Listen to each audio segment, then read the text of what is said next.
I've just been lurking here on YouTube for the past few weeks because I've just moved, which you can probably tell from the empty shelves behind me, and I also just moved SkepchickCon to a brand new server, which required me to learn everything there is to know about the art of server maintenance in just a few weeks.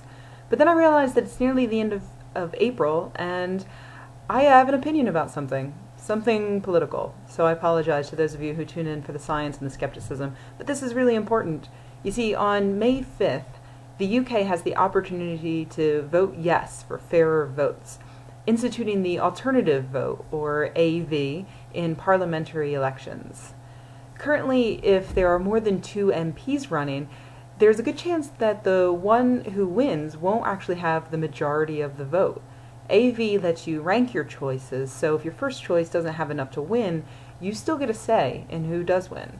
I'll give you an example. Let's say that I give you 4 choices. 1, I can give you each $10. 2, I can buy you all beer, even those of you who are underage. 3, I can give every one of you a free ray gun shirt. Or 4, I can kill a kitten. I can just stab it in its cute little face. You each get 1 vote, which represents the current system. In this case, let's say that 20% of you want the $10, 25% of you want the beer, 25% of you want the free shirt, and 30% of you want to see the kitten get it in the face. Because really, this is YouTube, and have you read some of the comments? So the kitten dies, even though presumably 70% of you didn't actually want that to happen. But if we use the alternative vote, you would each get to pick a second choice, or a third choice even, just in case. So let's say that you really want the beer, but you don't mind having the money or the shirt, just so long as no one stabs a kitten in the face. Well, then the result is much happier for both you and presumably for the kitten. AV just makes more sense. It's even the system that MPs currently use in order to vote for their speaker and their officials. But they don't necessarily want the public to have that opportunity because it means that they have to work harder to appeal to a larger spectrum of voters. So come May 5th, I encourage every one of you who's in the UK to vote for AV. If you're not in the UK, if you are in the US, specifically Buffalo, New York, specifically the 26th District, then there's a vote for you coming up in a few weeks, and I'd like to encourage you to vote for my friend Ian Murphy for Congress. He's running through the Green Party, which I know a lot of skeptics don't really like so much because of their stance on things like alternative medicine. However, I can assure you that Ian is a hardcore skeptic, and he supports a lot of the same issues that I support, and so I suspect many of you may support as well.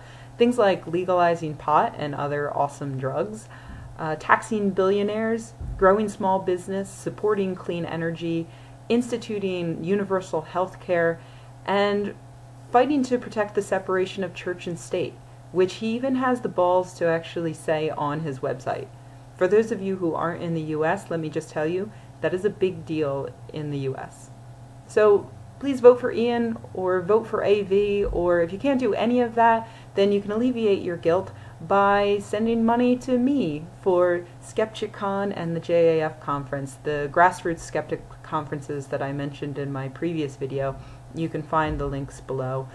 And speaking briefly about my previous video, I mentioned that same-sex marriage is legal in Kenya, and someone rightfully called me on it.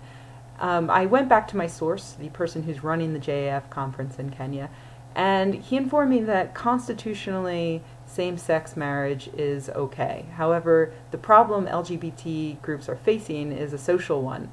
They're still getting protested, they're getting beaten, they're getting arrested, despite the fact that they believe that the Constitution is on their side. So that's the important thing about conferences like the JAF conference. They give LGBT and secular activists a platform through which they can appeal to the local communities and teach people that it's okay to be gay, and hopefully make some real change in Kenya and improve the lives of non-believers and gays and lesbians and transsexuals and the whole LGBT spectrum. So links are below. Please help us out, because we've only got a few more weeks of, well, I guess another week of fundraising. So help us out if you can. Thanks.